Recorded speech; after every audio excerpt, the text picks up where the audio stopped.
Hello everyone, আগের ভিডিওতেই তোমরা দেখেছো যে আমরা সপ্তমীর দিন বেরিয়েছিলাম রাতে ডিনার করতে ইলাহিতে। তো ডিনারের পরে আমরা এখন যাচ্ছি হলো একটা ঠাকুর দেখতে। যদিও ঠাকুর দেখার কোনো প্ল্যান আজকে ছিল না, তা সত্ত্বেও আমরা ভাবলাম দুর্গাপুজোতে বেরিয়ে একটাও ঠাকুর দেখবো না, সে কি হয়। তো তাই জন্য চলে গেলাম খিদিরপুরে এখানে একটা ঠাকুর দেখতে। এখানে ঠাকুরের থিমটা করেছিল বেশ সুন্দর, বাঁশের কঞ্চি আর মুখোশ এই সমস্ত দিয়েই কিন্তু প্যান্ডেলটাকে সাজসজ্জা হয়েছিল। পরের যে প্যান্ডেলটা দেখলাম সেটা ভীষণ রিয়ালিস্টিক লাগছিল আমার। জায়গায় যে জলের সমস্যা, তো সেটা নিয়েই একটা বানানো হয়েছিল থিম।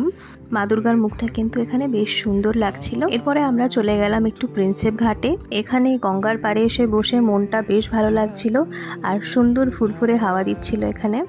এরপর আমরা ফিরে চললাম আমাদের বাড়ির দিকে, আর বাড়ি ফেরার পথে এখানে বাস্কিন রবিন্স থেকে নিয়ে নিলাম আমার ফেভারিট এই চকলেট আইসক্রিমটা। দুর্গাপুজোর সপ্তমী আমরা এভাবেই কাটালাম। চলো টাটা।